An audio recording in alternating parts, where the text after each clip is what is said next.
My parents spent 6 years ignoring everything I achieved. To them, I was just the girl in uniform. And my brother Eric? The family's golden boy. Future executive. But everything changed the moment I walked into that room. As a U.S. Army commander, I had full authority over a $950 million defense contract. And the irony? The fate of their project and our entire family rested in my hands.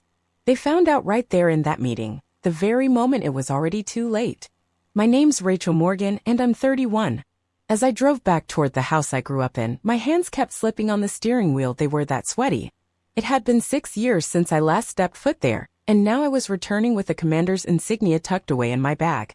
My family had never taken my military career seriously. They always brushed it off like it didn't matter.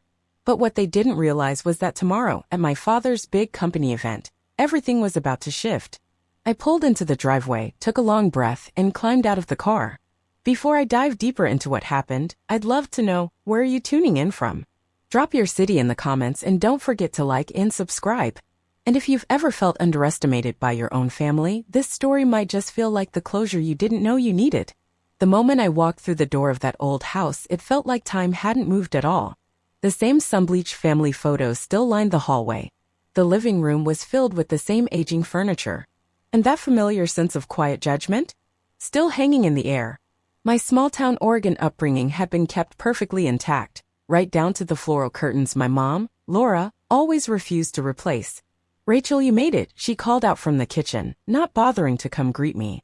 Her voice carried that same gentle disapproval it always had, especially when she talked to me instead of my brother Eric. I placed my bag down and slowly made my way through the house, letting my fingertips brush across surfaces that once felt like home. My dad, David, had spent nearly 35 years at Vantage Tactical Solutions, working his way up from engineer to senior exec through hard work and smart networking. Everything in our family seemed to orbit around his career, and the expectations it placed squarely on Eric's shoulders. "Your brother will be here any minute," my mom said as I stepped into the kitchen. "He just got another promotion, senior project manager now." There was no mistaking the pride in her voice. It was the kind of praise she never once used when talking about me. "That's great," I responded, the words feeling flat after years of having to say them. "I'll have to congratulate him."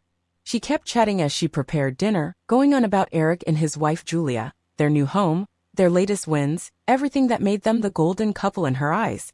Not once did she ask about how I was doing or what I'd been working on. I excused myself and headed upstairs to my old bedroom. Just like the rest of the house, it hadn't changed at all. Trophies from my high school cheerleading days, academic ribbons, and college acceptance letters still filled the shelves. Everything had been frozen in time, right up to the moment I disappointed them by choosing the officer training corps over a business degree.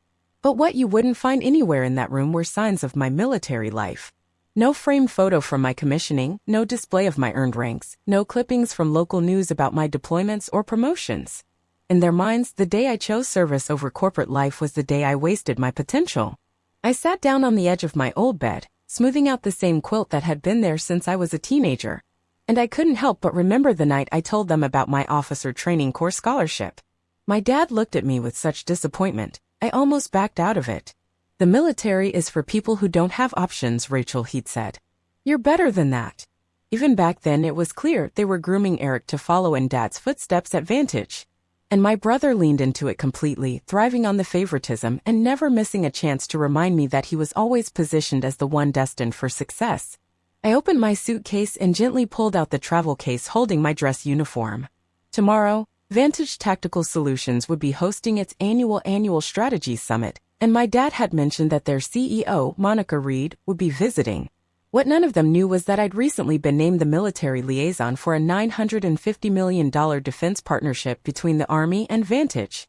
It was a role I'd earned through years of focused work and technical expertise. My fingers ran lightly over the silver eagle pinned to the shoulder, a symbol of my commander rank. I had reached that level faster than almost anyone else in my division's recent history. At 31, I was one of the youngest commanders in the modern Army, specializing in cybersecurity and defense systems, the very work Vantage was contracted to deliver. I hung my uniform carefully in the closet, tucking it behind some old clothes so no one would notice it tonight. For now, I'd sit through another family dinner filled with the usual dismissive comments. But tomorrow? Tomorrow would be something else entirely. When the doorbell rang, I knew it had to be Eric. I took one last deep breath, stood tall like I was heading into a briefing, and went downstairs to face the room. The dining room felt tighter than I remembered, probably because of all the larger-than-life personalities now seated around the table. Eric and Julia had arrived in coordinated business casual outfits that practically shouted corporate success. And of course our cousin Vanessa had been invited too, not a shock. She worked as a finance director at a well-known bank and was often held up as the model of what I should have become. "Rachel, you remember Vanessa," my mom said, as if we hadn't grown up side by side. "She just wrapped up a huge deal for her firm, multi-millions." "Hey, Vanessa," I greeted her with a warm smile. Unlike most of my immediate family, she had always treated me with kindness, even if she never quite got my choices. "It's really good to see you, Rach," she replied, pulling me in for a quick hug. "It's been way too long." At first, the dinner conversation was light and polite as we filled our plates with my mom's cooking. My dad, David, sat at the head of the table, sneaking glances at his phone for work updates while Mom gave him subtle side eyes. "So Dad," Eric started, steering the conversation in his usual direction toward himself. "I wanted to share some big news. Monica picked me to lead the next big project." My dad looked absolutely thrilled. "That's my son," he said proudly. "Monica Reed doesn't hand out major responsibilities without a reason. You must have really impressed her." Eric glanced my way, making sure I was listening. "It's actually the same project you've been involved in for years," he added. Monica thought a fresh set of eyes might help speed things up. I held back my response, biting my tongue. "That project?" It was the very same defense contract I now oversaw on behalf of the Army. If only they realized just how much control I had over whether Eric's role would succeed or quietly fall apart. My mom, Laura, jumped in quickly, clearly eager to keep shining the spotlight on him. "Tell them about the team you're managing now, dear." Eric straightened up, puffing out his chest. 12 direct reports, he said, including 2 senior engineers who've been with the company over 2 decades. They weren't too thrilled about answering to someone younger, he added, but once they saw my results, that changed. "That's just wonderful," my mother chimed, her voice soft and doting. Then she turned to me with a tight smile. "And how's your job going, Rachel?" Still holding the same position. The way she said job instead of career didn't go unnoticed. "It's going well," I answered, keeping it brief. I wasn't ready to share my promotion just yet. "Still a captain, or something like that?" my dad asked vaguely. He didn't even know the correct rank structure and didn't care to. "Something like that," I replied, grabbing another forkful of mashed potatoes just to avoid continuing the conversation. "You know," my mom said, shifting gears, "Vanessa just bought a beautiful new condo downtown. 3 bedrooms and a gorgeous mountain view." Vanessa looked a little uneasy, clearly uncomfortable being used as a comparison again. "It's really not that big of a deal," she said kindly. "Just got lucky with the timing." But Mom kept going. "It's just nice to see young people settling down the right way, building equity, putting down roots, not bouncing from place to place every few years." That last comment was clearly aimed at me. In the last 9 years, I'd lived in 4 states and 2 different countries, a lifestyle my mother still saw as chaotic and immature. "Speaking of tomorrow," my dad said, thankfully steering the conversation elsewhere, "the CEO's making a visit to review our branch. It's a pretty big deal. Monica Reed rarely stops by local offices." "I've already prepared my presentation," Eric added, sounding pleased with himself. "She even sent me a personal email saying she's excited to hear my proposal for innovation." "Is there anything special planned for her visit?" I asked, keeping my tone casual. My father nodded. "There'll be a full staff meeting, project reviews, and a big announcement about the military partnership. They're sending over a commander from National Defense HQ apparently. But I doubt it'll be someone too high-ranking, probably just a major who'll be impressed by what we've built." I had to stop myself from smiling. "That sounds interesting," I said. Eric scoffed. "Not really. Military folks never really get the business side. They just follow instructions and check off boxes." "Eric," Vanessa said gently, frowning, "that's not fair." But my brother wasn't done. "Come on, we all know the truth. The military's just a fallback plan. People who can't handle the pressure of the real world hide behind uniforms and rules." My mother nodded in quiet agreement. "We always knew you were so bright, Rachel. That's why it hurt so much when you chose that route." I kept my voice even. "What do you think I actually do in the Army?" "Paperwork, procedures," my dad replied with a shrug. "Important stuff, sure, but nothing too challenging for someone with your brain. You'll never get anywhere with it," Eric added with a laugh. 10 years from now, you'll still be taking orders and I'll be running my own division. Even after everything I'd achieved, those words stung more than I wanted to admit. Years of personal growth had helped me understand that their opinions didn't define me, but some old wounds still ached. I think Rachel made a decision that suits her, Vanessa said, trying to be supportive. We were just surprised you chose such an unexpected path, my mom sighed, louder than necessary. You had so much potential. Remember how your teachers always said you could lead a company one day? I moved food around my plate as they continued their commentary, listing all the things I supposedly could have done instead. The conversation eventually shifted to Eric's upcoming trip to Hawaii, Julia's recent promotion at her law firm, and Vanessa's growing investment portfolio. No one asked about the deployment I'd just returned from or the advanced training I'd completed. When dessert was served, my father circled back to tomorrow's meeting. 26 years I've given to Vantage, he said. This contract might finally earn me that executive director title. I nodded, giving him a sympathetic smile, even though I knew tomorrow wouldn't unfold the way he imagined. Later that night, I slipped back into my old room, the creaks of the house sounding exactly as they had years ago. Down the hallway, I could hear my parents still praising Eric. He really is outstanding, my mom said. Monica would be making a mistake not to consider him for a senior leadership role. I closed my eyes, running my fingers over the commander insignia I had taken from my bag earlier. Tomorrow couldn't come fast enough. Sleep wouldn't come. I stared up at the glow-in-the-dark stars still stuck to my ceiling, a relic of a time when my potential had been seen differently. Back before Eric started at Vantage. Before I made the decision to join Officer Training Corps. There was a time when my parents actually believed in me. That changed the moment I strayed from the path they had carefully laid out. I remembered sitting at that very dining table during my sophomore year of college, holding out an Officer Training Corps brochure. I tried to explain how the program would cover tuition and offer a meaningful career path. The military? My father had repeated, looking as if I just told him I wanted to join the circus. That path is usually chosen by those with limited options, Rachel, my dad had said. It is a real job, I'd answered calmly. And it's what I want. My mom exchanged a quiet, uneasy look with him. But what about law school? Or business? You always said you wanted to work at Vantage. No, I hadn't. They had always said that. I just nodded along, trying to be the version of a daughter they pictured. But once I stood firm on my decision, the subtle disregard began. No one acknowledged my milestones in Officer Training Corps. When I commissioned as a second lieutenant, only Vanessa showed up. She'd driven 4 hours to be there. My parents had, conveniently, last-minute work obligations. Meanwhile, my dad had Eric's junior analyst promotion at Vantage professionally framed. My military portrait, on the other hand, tucked away in a drawer. Even so, my career moved forward. Early on, my skills in cybersecurity and systems analysis were recognized.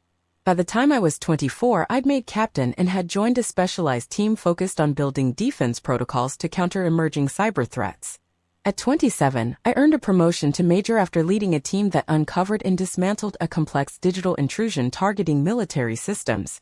Our work had protected sensitive data, and possibly much more. Captain Camille Bennett had been the first real mentor in my life, someone who saw what I could bring to the table, even when my family didn't. Morgan, she said after one brutal training exercise, you think differently than the rest. That's going to take you far. With her support, I began trusting my instincts. She taught me how to use my unique way of thinking as an asset. During what was supposed to be a routine security audit, I noticed some irregularities others had missed. Camille pushed me to dig deeper. That investigation revealed a coordinated attempt to compromise multiple defense systems. The operation I led as a result not only stopped the breach, it also earned me an early promotion to division chief and placed me firmly on National Defense HQ's radar. By that point, Camille had been promoted to brigadier general. She was the one who recommended me for the liaison role with Vantage. They're building next-generation defense systems, she told me. We need someone who understands both the tech and the bigger picture. Someone who can speak both languages, military and corporate. 4 weeks ago, when she pinned the silver eagle on my uniform, the room was filled with high-ranking officials in Pentagon brass. My family wasn't among them. I hadn't even told them about the promotion.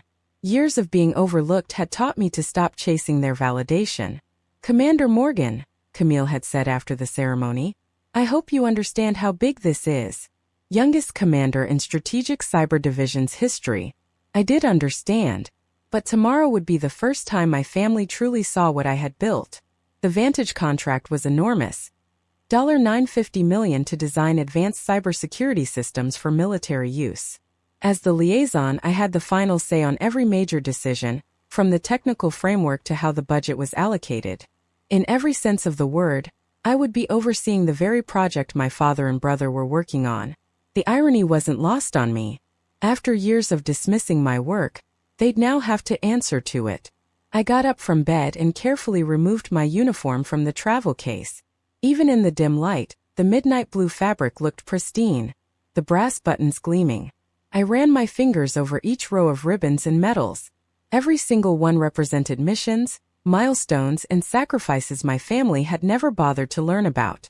As I turned the jacket slightly, the bronze falcon emblem caught the light. I remembered my dad once saying, "Rank doesn't mean anything out here in the real world, Rachel. It's about what you can actually do, not the title they give you." He'd find out tomorrow that in my world, rank was exactly that, proof that I could deliver, under pressure in complex situations again and again.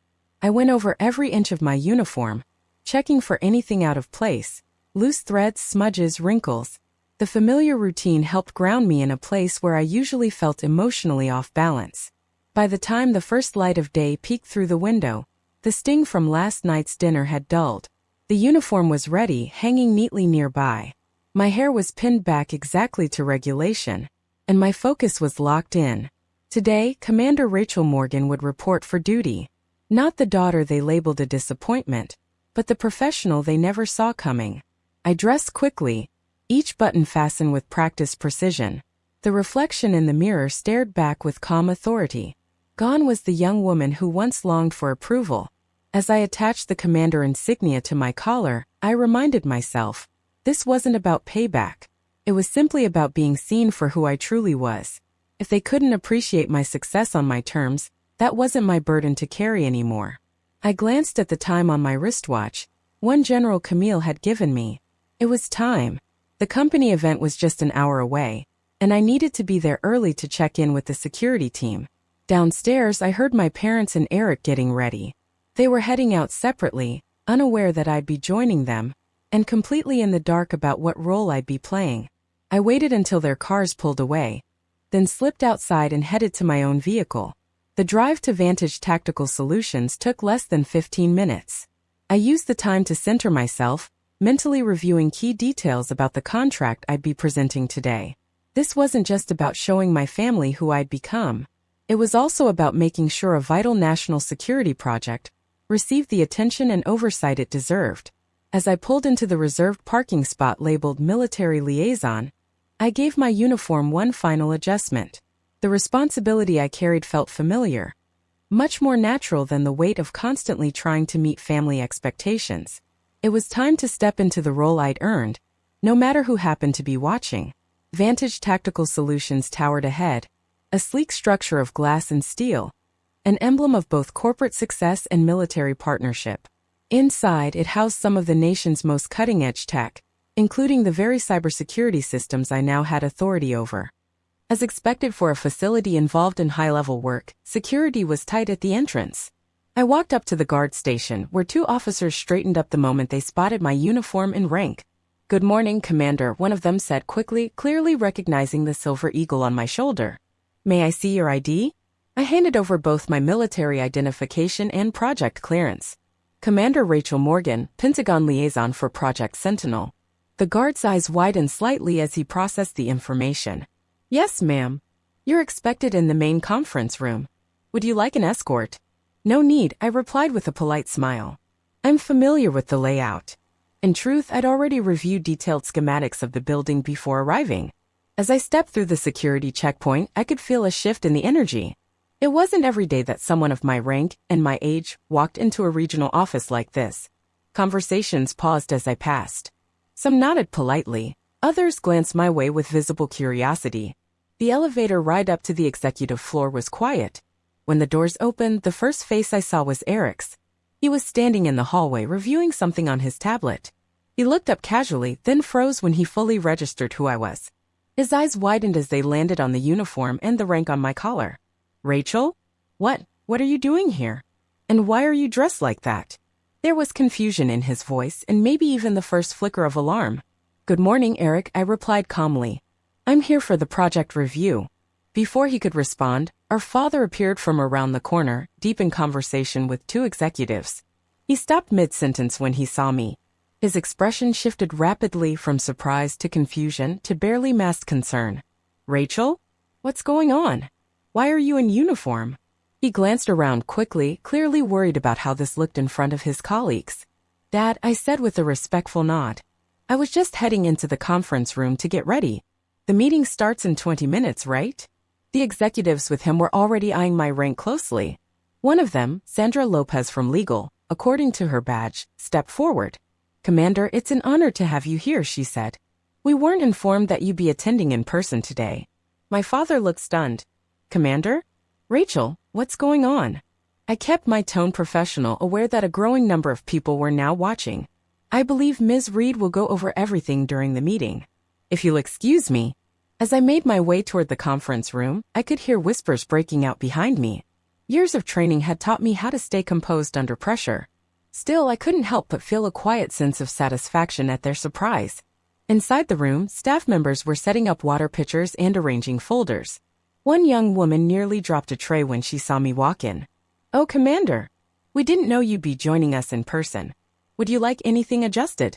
Everything looks great, thank you, I said, taking the seat marked for the military liaison. Over the next 15 minutes, more team leaders and executives filed into the room. Each one who approached me did so with professionalism and visible respect. Such a sharp contrast to the way I'd been treated at dinner the night before. A few mentioned they'd expected the meeting to be virtual. They were surprised and clearly impressed that I had come in person. My father and Eric entered shortly afterward, sitting across the room without saying a word. They glanced over occasionally, their expressions tense, but I stayed focused on my notes. I wasn't about to offer any explanations, not yet. Right at 8:45 a.m., the door opened, and CEO Monica Reed walked in, accompanied by several members of her leadership team. Monica had a powerful presence, well known for her strategic thinking and straightforward leadership style. She built Vantage into one of the top defense contractors in the country. As the room quieted, her eyes scanned the group. When she saw me, her expression changed instantly. She smiled and walked straight toward where I was seated. Commander Morgan, she said warmly, offering her hand. What a surprise and a welcome one. I thought you were joining us remotely today. I stood and returned the handshake with a steady grip. I happened to be in town visiting family, I said. Thought this would be the perfect chance to stop in and review things in person.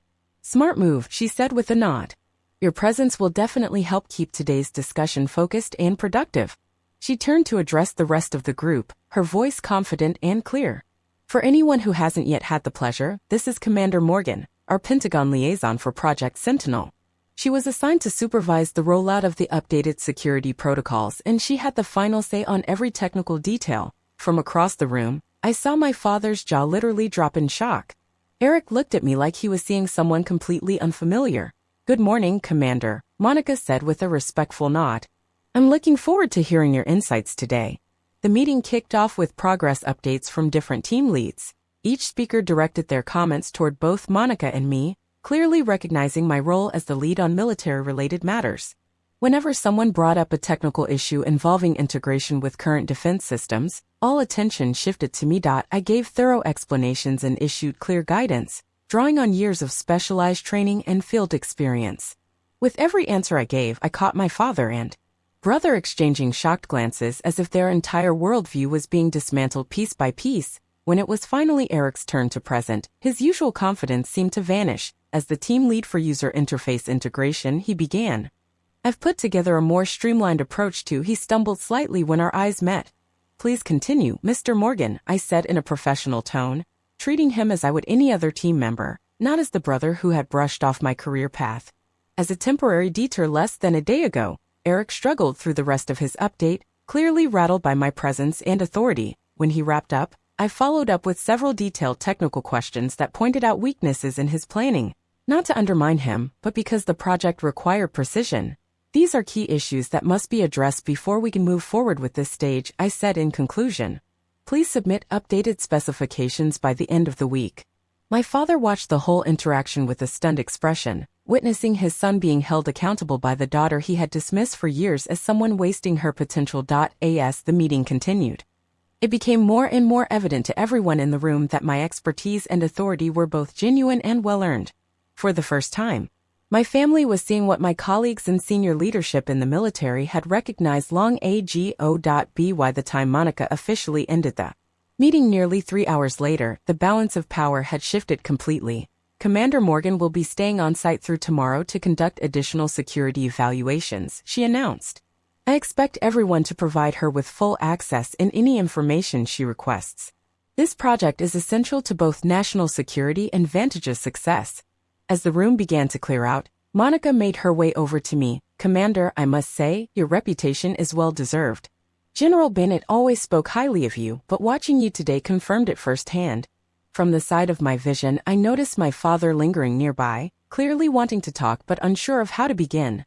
The moment of realization had finally come, and there was no turning back. As people slowly exited the room, only my family and a few top executives remained, still engaged in a conversation with Monica. My father hovered just outside the group, visibly trying to process everything he'd just seen. Eric stood next to him, and his earlier self-assuredness had been replaced with visible confusion and growing awareness.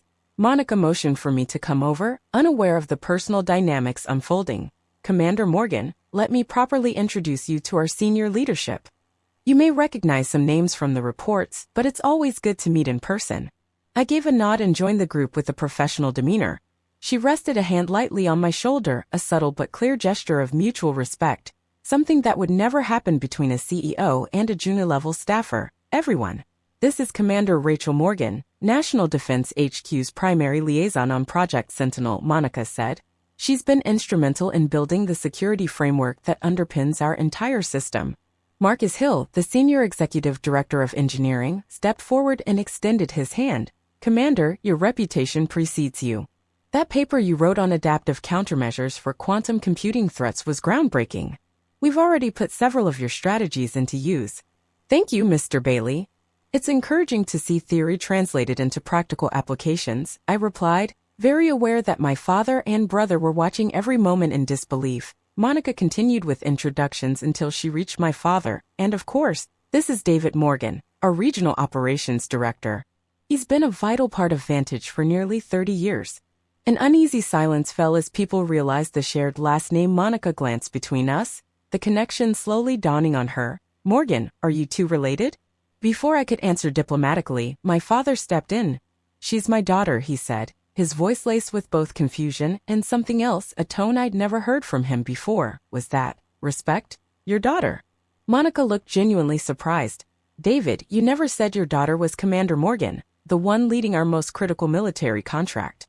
My father struggled to respond. I wasn't aware of Rachel's current position, he admitted. Monica looked to me, waiting for clarification. I stayed composed. My family and I haven't had much chance to talk about my recent career developments, I said simply. Eric couldn't hold back any longer. You can't be serious, he said. You're the commander everyone's been talking about? The one who has final approval over the entire operation. I nodded. That's correct. I've been overseeing Project Sentinel for 9 months now, ever since my promotion to full commander. 9 months, my father repeated, his voice sounding distant. You've been a commander for 9 months and never told us? Monica began to look increasingly uncomfortable, clearly sensing she had walked into a deeply personal family moment. Well, this is certainly unexpected, she said. Commander Morgan, perhaps you'd be willing to walk the team through your role directly. Since you're here, we should take full advantage. I gave a small, appreciative nod, grateful for Monica's smooth redirection. Of course. Project Sentinel represents a $950 million investment in next-generation cybersecurity infrastructure, I began. As the military liaison, it's my responsibility to ensure that every development meets National Defense HQ's technical standards and security protocols. I walked to the front and activated the presentation screen, bringing up the project summary. As I spoke, I watched the expressions on the executives shift. What started as polite interest gradually turned into genuine respect. My deep understanding of both the technical systems and the broader strategic context made it clear why I held the position I did. All major design decisions, budget approvals, and rollout strategies must pass through my review, I continued. letting the weight of that statement settle in the room. This also includes staffing approvals for key roles. At that, I saw Eric visibly tense, no doubt recalling how he bragged the night before about leading a new division on the project. Monica gave a satisfied nod as I concluded my presentation. As you can all see, she said, we're fortunate to have Commander Morgan leading this effort. Her expertise speaks for itself, and her authority on this matter is non-negotiable. The executives nodded in agreement, some scribbling notes. My father, however, remained rigid in his seat, his face unreadable. In fact, Monica went on, Commander Morgan will be conducting performance reviews for all team leads over the next 2 days to evaluate progress and assess resource use. Eric looked genuinely caught off guard. Just last night, he'd laughed off my career as irrelevant, and now I would be the one reviewing his performance. As the meeting wrapped up, Monica pulled me aside. Commander, I had no idea David was your father, she said quietly. This must be a proud moment for your family. I offered her a diplomatic smile. It's certainly a meaningful one. Well, they should be proud. Your contributions have been outstanding. I've told David more than once how lucky we are to have such a strong military partner on board.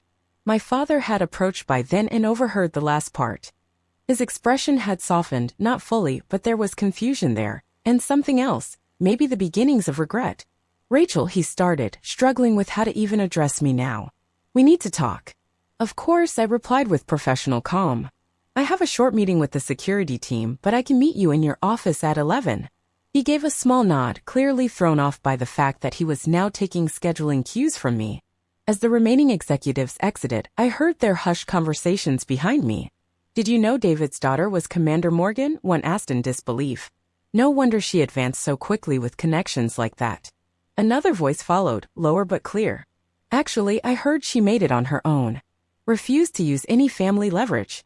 That last comment, from Marcus Hill, carried across the room and landed hard. I saw my father pause mid-step, the meaning settling in. It wasn't family ties that got me here, it was merit. The truth was finally surfacing, and with it, the chance for long overdue clarity. At exactly 10:30 a.m., I knocked on the door to my father's office. Through the glass panel, I could see he wasn't alone. Both my mother and Eric were also inside. Someone must have called her after the events of that morning. Come in, my father called, though his voice lacked its usual commanding tone. I stepped inside, still in full uniform, and gently closed the door behind me. My mother, Laura, was seated on the edge of a chair, her face caught somewhere between confusion and what looked like unease. Eric stood off to the side by the window, arms crossed over his chest, defensive. Please have a seat, my father offered, gesturing to the chair across from him. Thank you, but I prefer to stand, I said automatically, slipping into the posture of attention, hands resting behind my back. Silence stretched through the room, tense and uncomfortable, until my father finally spoke. Why didn't you ever tell us? He asked quietly. All this time we thought. You thought what, Dad? I asked calmly. That I was wasting my skills? That I wouldn't go far in the military? That I chose this path to avoid real competition? I repeated the things they'd said over the years, not harshly, but with quiet honesty. We didn't know, my mother broke in. How could we? You never told us. I invited you to every promotion ceremony, I reminded them. I called after each new post. I even sent links when parts of my work were cleared for public acknowledgement. A commander, my father said softly, clearly still trying to wrap his head around it. That's a very senior rank. Yes, I replied. Roughly equivalent to a corporate VP. That comparison landed exactly as I'd expected. Both my father and brother sat up straighter. And you oversee our contract? Eric asked, his tone suddenly sharp. Is that why you came back now, to catch us off guard and make me look bad in front of Monica? I came back because it's been 6 years and you're still my family, I said, keeping my voice even. The timing with the contract just happened to line up, though I'll admit it was convenient. Convenient, my father repeated, his voice tinged with something bitter. You showed up at my workplace in uniform without any warning, my father said. Do you realize how this looks? Some might think there was a connection behind the scenes to get my daughter placed on this project. I couldn't help but laugh at that. Dad, I've spent my entire career keeping a distance from your company specifically to avoid that kind of assumption. General Bennett assigned me to this project because of my experience in adaptive cybersecurity systems and my track record with similar operations. General Bennett? My mother asked. She's my commanding officer and mentor, I replied. She's been the kind of support you could have been, encouraging, challenging when necessary, and proud of what I've accomplished. That landed hard. I saw my mother flinch at the words. So this was all just to embarrass us? Eric asked. To catch us off guard or prove a point for not supporting your military career? No, I said firmly. This was about doing my job, the job I trained for, gave up a lot for, and have succeeded in. The fact that you never respected it? That's not something I can control. My father stood up, his voice finally carrying some anger. You could have told us. You let us go on thinking you were still just some junior officer, pushing papers somewhere. Would it have changed anything? I asked quietly. When have any of you ever shown genuine interest in my career? Last night at dinner, none of you asked me a real question about my work or my life. It was all about Eric's promotion and Vanessa's condo. That truth hung heavy between us. We always wanted what was best for you, my mother said, her voice uncertain. No, I replied. You wanted what you thought was best. You wanted me to follow the path you understood, the one you valued. And when I chose something different, you didn't treat my decision as something worth valuing rather than considering that I knew what was right for me. My father dropped back into his chair, the tension in his shoulders fading. Your brother followed the plan. He's doing well. I'm happy for Eric, I said sincerely. But that was never the direction I was meant to take. I needed something else. Eric shifted his stance, arms no longer tightly crossed. All these years, we just assumed you were stuck. Going nowhere. I know what you thought, I said. You made it pretty clear every time we talked. You won't find long-term success in the military. That's exactly what you said last night, Eric. He looked down, visibly uncomfortable. I didn't know. You never asked, I replied. None of you did. My mother suddenly stood up, her expression changing. Well, now we know. And of course, we're very proud of you. Very proud, she said. I always told your father the military was a respectable career. It was such a typical revisionist comment. I almost smiled. Mom, please don't do that. Let's just be honest about how things really were. It only makes it harder to have an honest conversation. She opened her mouth, then closed it again, unprepared for being corrected so directly. Rachel, my father said, using my first name instead of my rank for the first time since the meeting. What do you want from us now? An apology? Public recognition? What? What I've always wanted, I answered. Respect for my choices. Acknowledgement that, even though my path was different, it still has worth. That's all I've ever asked for. The room fell into silence again as they took in my words. Finally, my father stood and walked toward me. For a second, I thought he might go for a hug, but instead, he extended his hand. Commander Morgan, he said, his voice thick with emotion. I owe you an apology. A real one. I failed to recognize what you've accomplished. I dismissed your career out of ignorance. I was wrong. The formality of it was so much like him, but the content was entirely new. I shook his hand. Thank you, Dad. I still don't understand everything about what you do, he added. But I'd like to learn if you're willing to explain it. It was more than I'd expected. Something inside me started to soften. I'd like that, I said. My mother came over next, clearly less comfortable with apologies. We should have gone to your ceremonies, she said. I would have liked to see you being recognized. It wasn't a full apology, but it was something. I gave her a small nod. Eric stayed near the window, clearly still processing everything. Eventually, he spoke. So, you outranked me. By a lot. This isn't a competition, Eric, I said. It always kind of was, he replied, surprising me. That's just how it always felt growing up, like I was expected to follow the approved path. I just happened to follow the route they already approved of. It was the most honest thing he'd said to me in years. We chose different paths. Both have value, I said. He nodded slowly. What I saw in that meeting today. I couldn't do that. The level of technical understanding alone and the leadership? That was impressive. Coming from Eric, that was practically a full-on apology. I felt my guard start to lower. Thank you, I said quietly. My father cleared his throat. Monica wants to have dinner with all of us tonight, now that she knows we're related. She's very impressed with you, Rachel. I know, I said with a small smile. Of course you do, he replied, shaking his head. You probably know more about this company's systems than I do at this point. Only the classified parts, I said. He laughed at a real one. Maybe the first in years. The tension in the room had changed. There was still damage to repair, years of misunderstanding to face, but for the first time, it felt possible. I finally felt seen. I've got another meeting, I said, glancing at my watch. But I'd be happy to join everyone for dinner with Monica tonight. As I turned to leave, my mother called out, Rachel, we, she hesitated, words catching in her throat. I know, Mom, I said gently. One step at a time. I closed the door behind me, leaving them to sit with the new reality. Their daughter, their sister, hadn't failed. She was Commander Rachel Morgan, and every ounce of the respect she carried, she had earned. 9 months later, I hosted my family for dinner at my apartment in San Diego, California. The spacious two-bedroom overlooking the Potomac was nothing like our old house in Oregon, but it had become my home, my peace. Things between us were still changing. But for the first time there was real progress. My father, David, was the first to arrive. He brought a framed copy of a news article about the success of Project Sentinel and my role in it. It had been professionally mounted, and he'd apparently been displaying it in his office. I thought you might want a copy for your wall too, he said, a little shyly. The article included a photo of me in uniform, standing beside General Camille and Monica Reed at the project launch. Thank you, Dad. That's really thoughtful, I said, genuinely moved. 9 months earlier, he wouldn't have given that kind of military recognition a second glance. My mother, Laura, arrived next with a homemade apple pie, my favorite from childhood. Her attempts to reconnect still felt a little awkward, but I could tell they came from the heart. She no longer compared me to Eric or Vanessa. Instead, she asked questions, real ones about my job, at least the parts one was allowed to share. Your apartment is beautiful, Rachel, she said, glancing around at the clean, modern layout. So tidy and put together. Military precision, I teased, and to my surprise, she laughed, genuinely, without turning it into a dig about my career. Eric and Julia arrived last, bringing an expensive bottle of wine. The most unexpected change had come from my brother.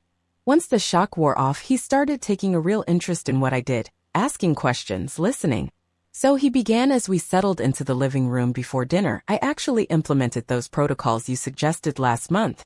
The team thought I came up with them on my own. Thought I was some kind of genius. I raised an eyebrow. Did you give credit where it was due? He gave a sheepish grin. Eventually. After soaking in the praise for about 5 minutes. But seriously, the rollout went smoothly. The client's thrilled. Good job, I said, and meant it. Your team clearly executed it well. That simple, professional compliment seemed to mean more to him than any family praise ever had. He'd started to see me not just as his little sister, but as a capable peer. My father, who'd been quietly scanning the modest collection of awards on my bookshelf, turned to speak. I read that piece about the cyber incident you helped stop last year, he said. I didn't catch all the technical stuff, but it sounded like a big deal. It was, I nodded. We were lucky to catch it early. Were lives at risk? He asked, slowly beginning to understand the weight of my work. Potentially, yes, I said. When it comes to infrastructure security, the stakes are high. He nodded thoughtfully. I always thought military work meant boots on the ground. I never really considered this kind of battlefield. Most people don't, I said. That's part of why we're effective. No one expects us. Just then, the doorbell rang. I excused myself to answer it, and standing there in full uniform, perfectly polished even off duty, was General Camille Bennett. Commander Morgan, she said warmly. General, I replied with a smile. Thank you for coming. I'd invited Camille not only because she was in town, but because I wanted my family to meet the person who believed in me long before they ever did. Back in the living room, I introduced her. Everyone, this is Brigadier General Camille Bennett, my commanding officer and mentor. Camille, this is my family. My father stood right away, offering his hand with the respect he would normally reserve for high-level corporate leaders. General Bennett, it's an honor. I understand we have you to thank for recognizing Rachel's potential. Camille shook his hand firmly. The potential was always there, Mr. Morgan, she said. I just made sure she had the chance to show it. My mother moved forward, eager to host. General, please make yourself at home. Dinner's just about ready. As we all sat down, conversation flowed more naturally than I could ever remember. Camille shared stories about military life that helped my parents understand the world I worked in while steering clear of anything classified. Rachel created a simulation tool that's now part of standard training for every cybersecurity unit, she said over dinner. Her methods have reduced breach success in training exercises by 58%. I watched as my parents took it and really heard it this time. For the first time, I saw them seeing me. We didn't know, my mother said quietly. All these years, we didn't realize what you were actually doing. You never asked, I said gently, without the sting those words once held. But now you know. And that's what matters. After dinner, Eric helped me clear the dishes while our parents continued talking with Camille. You know, he said in a low voice, I spent years thinking I was ahead, getting promotions, making connections, climbing the ladder. But you were on an entirely different playing field. A higher one. It was never a competition, Eric, I reminded him. I get that now, he said. And I'm sorry for treating it like one. 9 months ago, I wouldn't have believed we'd ever have a conversation like that. The healing wasn't complete. Maybe it never would be. But it was real. And it had begun. Later, as we shared coffee and slices of my mother's apple pie, my father raised his glass. To Commander Rachel Morgan, he said, his voice full of something new pride. For proving that choosing your own way can lead to incredible places. We were late to realize it, but we couldn't be prouder now. I lifted my glass with the others, feeling a calm I hadn't known in years. Their approval no longer defined me. But hearing it still brought peace. Because in the end it had never been about proving them wrong. It was about becoming who I was meant to be regardless of whether they saw it. That they now did? That wasn't the victory. The victory was that I never waited for their permission. So what about you? Have your accomplishments ever been overlooked by the very people who should have supported you? How did you handle it? Share your experience in the comments. I'd love to hear your story. And if this one resonated with you, don't forget to like and subscribe for more stories about growth, resilience, and personal triumph. Thanks for listening. And remember, your path is valid even if others can't see it yet.